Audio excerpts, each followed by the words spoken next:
Episode 7 Mercon. Di depan rumah bertingkat 2 dengan halaman yang asri itu, motor Scoopy Sienna akhirnya terparkir. Udara sore Jakarta terasa sedikit lebih sejuk di area ini. Sienna segera turun, lalu membantu Raiden melepas helm dan merapikan rambut bocah itu yang sedikit berantakan. "Rumah siapa ini, Tante?" tanya Raiden polos, matanya yang cerdas menyapu arsitektur rumah yang tampak hangat dan terawat. "Sahabat Tante yang tadi telepon," jawab Sienna singkat. "Untuk apa datang ke sini? Mau bertamu, Tante?" tanya Raiden lagi, rasa penasarannya seolah tak kunjung padam. "Iya, sekalian juga melihat seseorang yang sudah lama tidak pernah Tante temui," jawab Sienna lirih. Ia meletakkan tangan di dadanya, mencoba meredam degup jantung yang kian kencang. 5 tahun ia menghindar, 5 tahun ia mengasingkan diri, dan kini ia telah kembali ke titik di mana segalanya dimulai. "Ayo, sini kita masuk dulu." Sienna mengulurkan tangan. Raiden sempat terdiam sejenak, menatap telapak tangan Sienna dengan saksama seolah sedang menimbang sesuatu. Kenapa diam? Tangan Tante bau ya?" goda Sienna sambil membalikkan telapak tangannya yang bersih. Bocah anti kotor itu menggeleng cepat. Tanpa ragu, ia menyambut uluran tangan Sienna dan menggenggamnya erat sambil tersenyum lebar. Sebuah keajaiban bagi seorang Raiden Elson, ia sama sekali tidak merasa perlu mengeluarkan tisu antiseptiknya. Baginya, tangan Sienna terasa hangat dan seperti tempat paling aman di dunia. Sienna balas tersenyum, hatinya menghangat melihat senyum Raiden yang begitu tulus. Mereka pun melangkah bersama menuju pintu yang sedikit terbuka. Tok-tok. Sienna mengetuk perlahan. Tak butuh waktu lama sampai seorang wanita yang sedikit lebih tua muncul dari dalam. Begitu mata mereka bertemu, waktu seolah berhenti berputar. "Sienna," suara wanita itu bergetar hebat. "Kathleen." Kedua wanita itu langsung berpelukan erat, melepas rindu yang selama ini tertahan. Tangis haru pecah seketika di ambang pintu. Kathleen mendekap Sienna seolah takut sahabatnya itu akan menghilang lagi. Untungnya, Haris bersedia memberikan nomor baru Sienna hingga ia bisa menarik sahabatnya itu pulang ke pelukannya. "Aku pikir kau sudah lupa padaku, isak Kathleen sambil mengusap air matanya. "Dari mana saja kau selama ini? Kenapa hilang tanpa kabar?" "Maaf, Chat. Waktu itu keadaanku sangat sulit. Aku tidak ingin kau ikut terseret ke dalam masalahku," tutur Sienna dengan suara parau. Air matanya pun ikut tak terbendung.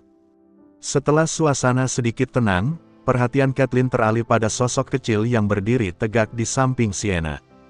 Ia mengerutkan kening, menatap wajah Raiden yang terasa sangat familiar di matanya. Siapa anak ini? Wajahnya, dia mirip sekali denganmu. Apa dia anakmu?" tanya Kathleen sukses membuat Sienna bungkam. Jika dilihat lebih dekat, bocah itu memang memiliki kemiripan yang nyata dengan dirinya, dan juga Raina. "Ini Eden. Aku menemukannya tersesat di restoran." Ceritanya panjang, Sienna menjelaskan singkat, meski dalam hati ia sendiri merasa ada ikatan aneh yang sulit ia jelaskan terhadap bocah ini. Kata Haris, "Kau melahirkan anak perempuan, tapi di mana dia?" tanya Kathleen, akhirnya mengalihkan tatapannya dari Raiden. "Aku tinggalin dia di rumah. Dia terlalu lelah sampai tidak bisa bangun lagi," jawab Sienna teringat putrinya yang tadi terlelap pulas. Kathleen menatap Raiden sekali lagi dengan tatapan yang sulit diartikan, lalu ia teringat tujuan utamanya memanggil Sienna ke sini. Syukurlah kau datang sekarang. Ada seseorang yang harus kau temui. Dia sudah menunggumu sejak lama," bisik Kathleen serius. Kathleen mengajak mereka masuk ke dalam ruang tengah yang nyaman. Di sana, seorang wanita parubaya dengan gurat wajah yang sangat lembut sedang duduk di kursi goyang sambil menatap keluar jendela. Rambutnya sudah banyak memutih, namun auranya sangat tenang. "Tante," panggil Kathleen pelan. Wanita itu, Scarlett, menoleh perlahan. Begitu matanya menangkap sosok Sienna, tangannya yang memegang buku mulai gemetar hebat. Sejak Sienna hilang 5 tahun lalu, Scarlett memutuskan pergi dari rumah keluarga Holland yang kejam. Ia kemudian diajak tinggal bersama Catelyn sambil menunggu kepulangan putrinya.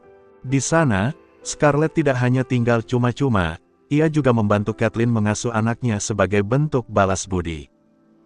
Mata Scarlett dan Sienna beradu. Keheningan menyergap, hanya suara detak jantung mereka yang seolah berlomba dengan air mata yang mulai mengenang. Mata Scarlett berkaca-kaca, air matanya luruh membasahi pipi yang mulai berkerut. Dengan sisa tenaga yang ada, ia bangkit dari kursi goyangnya dan menghampiri Sienna. Tangannya yang gemetar terulur, menyentuh wajah putrinya dengan penuh keraguan, seolah takut sosok di depannya hanyalah bayangan. "Sienna, putriku," isak Scarlett pecah. Ia langsung menarik Sienna ke dalam pelukannya, mendekapnya begitu erat seolah ingin menebus 5 tahun yang hilang dalam sekejap. Sienna menangis sejadi-jadinya di bahu sang ibu. Rasa rindu, sesak, dan luka yang ia pendam selama di New York tumpah ruah. Raiden yang berdiri di samping mereka hanya bisa terdiam, tangannya masih menggenggam ujung baju Sienna, menatap pemandangan itu dengan mata bulatnya yang penuh rasa ingin tahu. Perlahan, Scarlett melepaskan pelukannya, namun tangannya tetap memegang erat kedua pundak Sienna. "Maafkan ibu, nak, maafkan ibu yang pengecut ini," ucap Scarlett dengan suara parau. "Selama ini ibu hanya bisa diam melihat Holland dan Marissa menyiksamu. Ibu terlalu lemah untuk menolongmu saat itu. Ibu tidak punya keberanian untuk melawan mereka." Sienna menggeleng cepat, ia mengusap air mata ibunya. "Tidak, Bu. Sienna tidak pernah menyalahkan ibu. Sienna tahu betapa kejamnya mereka. Sekarang ibu sudah lepas dari mereka, lanjut Scarlett dengan binar mata yang lebih tegas meski masih basah. "Sejak kau pergi, ibu sadar bahwa bertahan di rumah itu hanya akan membunuh ibu secara perlahan. Ibu memilih pergi, meninggalkan kemewahan palsu itu. Ibu tidak butuh apa-apa lagi selain bertemu denganmu." Scarlett menarik napas panjang, wajahnya berubah sedikit getir saat teringat rumah terkutuk itu. Hanya Marissa yang masih di sana. Nenekmu itu. Dia tetap tinggal di rumah Holland tanpa rasa malu sedikit pun, menikmati semua harta haram itu seolah tidak pernah terjadi apa-apa pada kita. Dia benar-benar tidak punya hati. Sienna mengepalkan tangannya. Nama Marissa selalu membawa luka tersendiri baginya. Nenek yang seharusnya menjadi pelindung, justru menjadi sosok paling dingin yang pernah ia temui. Tiba-tiba, Scarlett menyadari keberadaan sosok kecil yang sedari tadi memperhatikan mereka. Ia menunduk, menatap Raiden yang tampak rapi dengan jas mininya. Scarlett terpaku. Ia mengerjapkan mata, seolah tidak percaya dengan apa yang ia lihat. "Sienna, anak ini," Scarlett berbisik, jarinya menunjuk ke arah Raiden. "Dia, kenapa wajahnya sangat mirip denganmu? Garis matanya, bibirnya, dia benar-benar seperti dirimu saat masih kecil." Sienna menoleh ke arah Raiden, lalu kembali menatap ibunya. "Ini Eden, Bu. Aku menemukannya di restoran. Dia bilang tidak punya ibu." Scarlett berjongkok di depan Raiden, menatap mata bocah itu dalam-dalam. "Eden, siapa nama lengkapmu, sayang?" Raiden terdiam sejenak, lalu menjawab dengan suara khasnya yang tenang namun berwibawa. "Raiden Elson, Nenek." "Elson," gumam Catelyn kaget. Jangan bilang dia putra dari keluarga Elson yang memimpin Black Lotus itu." Belum sempat Sienna menjawab, suara deru mesin mobil yang sangat bising terdengar berhenti tepat di depan pagar rumah Catelyn. Lampu sorot mobil-mobil itu menembus jendela, membuat suasana rumah yang hangat mendadak berubah mencekam. "Daddy." Mendengar deru mobil-mobil besar yang berhenti tepat di depan pagar rumah Catelyn, Sienna saling berpandangan dengan ibunya dan Catelyn. Raut kecemasan jelas terpancar di wajah mereka. Siapa yang berani datang dengan pengawalan sebanyak itu ke pemukiman yang tenang ini? Raiden tampak jauh lebih tenang. Ia mengenali deru mesin dan mobil-mobil hitam yang kini memenuhi pandangannya dari balik jendela. Itu adalah rombongan ayahnya. Ia tahu, sang ayah telah berhasil melacak keberadaannya. "Ayo kita lihat siapa yang datang," bisik Sienna sambil menggandeng tangan Raiden, mencoba memberikan perlindungan meski dirinya sendiri merasa cemas. Begitu pintu depan terbuka dan mereka melangkah ke teras, udara sore itu mendadak terasa membeku. Di halaman, iring-iringan mobil mewah dengan lambang teratai hitam berdiri angkuh. Dan di sana, tepat di depan mobil utama, berdirilah seorang pria tinggi dengan aura yang sangat mengintimidasi. Sienna dan Kalendra Elson akhirnya bertemu. Mata dingin Kalendra langsung mengunci wajah Sienna, seolah ingin menembus rahasia yang disimpan wanita itu selama 5 tahun terakhir. Sienna diam, ia merasa seperti sedang berhadapan dengan maut. Jadi ini wanita yang mengandung anakku. Lumayan juga dia, cek. Apa yang sedang aku pikirkan ini? Batin Kalendra membuang jauh-jauh pikiran itu, nyaris saja terpesona oleh kecantikan Sienna pada pandangan pertama. Namun, keheningan mencekam itu pecah dalam sekejap. "Bunda!" Teriakan nyaring itu menggelegar dari dalam salah satu mobil. Pintu mobil terbuka, dan sesosok gadis kecil dengan bando di kepalanya pun melompat turun. Raina berlari secepat kilat melewati barisan anak buah Kalendra yang berbadan kekar, lalu langsung menghambur memeluk kaki Sienna. Sienna membelalak, ia segera memeluk putrinya itu dengan erat. "Raina, bagaimana bisa kamu bersama pria ini? Om ini yang culik Laina." "Dikira Laina ini anaknya, Bunda," lirih Raina menunjuk-nunjuk Kalendra dengan jari mungilnya. Kalendra tetap diam, namun matanya beralih dari Sienna ke arah Raiden yang masih berdiri dengan tenang di samping wanita itu. "Om penculik!"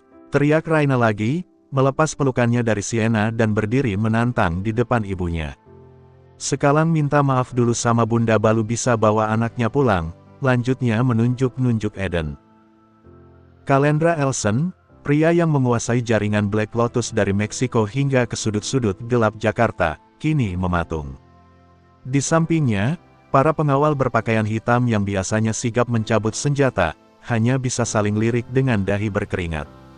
Mereka bingung bagaimana harus bereaksi pada preman kecil yang baru saja menghina bos mereka. "Minta maaf." Suara Kalendra terdengar rendah, hampir menyerupai geraman. Ia menatap Raina, lalu beralih kembali ke Sienna yang masih mendekap Raiden di sisinya. "Iya, minta maaf. Om itu sudah bikin Laina takut." Cerocos Raina tanpa ampun. "Kalau ndak minta maaf, Om ndak boleh bawa anaknya pulang." Sienna tersentak, ia segera menarik Raina ke belakang tubuhnya.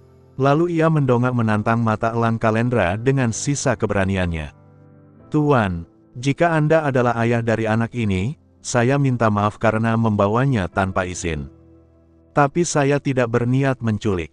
Saya menemukannya tersesat di restoran." Kalendra melangkah maju satu langkah. Sepatu pantofel mahalnya menginjak kerikil halaman dengan bunyi yang tegas. "Tersesat? Atau kau memang sengaja menarik putraku agar kau punya alasan untuk merebut dia di hadapanku, Sienna? Apa maksud Anda?" Sienna mengerutkan kening, tidak mengerti arah pembicaraan pria itu. Raiden yang merasa suasana semakin panas, akhirnya melepaskan pegangan tangannya dari baju Sienna. Ia berjalan perlahan mendekati ayahnya, namun berhenti tepat 2 langkah sebelum sampai. "Dad, tante ini tidak salah. Eden yang ikut mereka. Dan, tante ini mirip dengan Eden. Dedi tidak lihat." Kalendra terdiam lalu memperhatikan Sienna lebih dalam. Garis rahang, sorot mata yang hangat namun keras kepala. Pria itu benci mengakuinya, tapi Raiden adalah salinan sempurna dari wanita di depannya. Benihnya mungkin kuat, namun genetika Sienna tampaknya mendominasi setiap inci wajah Raiden dan Raina.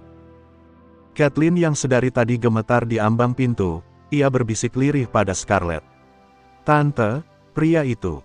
Dia sangat berbahaya. Kita harus membawa mereka masuk sebelum tetangga melapor ke polisi." Scarlett hanya diam, matanya terpaku pada Kalendra. Ia merasa ada sesuatu yang jauh lebih besar dari sekadar penculikan yang sedang terjadi hari ini. "Minta maaf dulu Om. Jangan diam saja." Pinta Raina masih menanti permohonan maaf Kalendra. Kalendra menarik napas panjang, mencoba meredam emosinya yang sedang dipermainkan oleh bocah cadel. Ia menatap Sienna dengan tatapan yang sulit diartikan. Kita tidak bisa bicara di sini. Masuk ke dalam, atau kalian semua ikut ke markasku sekarang juga. Sienna melirik anak-anaknya. Ia tahu ia tak punya pilihan selain menghadapi pria ini secara beradab. Masuklah, Tuan. Tapi tolong, suruh orang-orang Anda menjauh dari pagar rumah sahabat saya. Kalendra memberi kode tangan singkat. Dalam sekejap, barisan pria berjas itu mundur serentak dan masuk ke dalam mobil, meninggalkan halaman yang kini hanya menyisakan ketegangan antara dua orang dewasa dan dua anak kembar yang belum tahu jati diri mereka yang sebenarnya. Raina berbisik pada Eden saat mereka berjalan masuk, "Eden, papamu kaku sekali kayak patung." Raiden mendesah pelan. "Dedi memang begitu. Kamu saja yang terlalu berisik kayak mercon." Bersambung.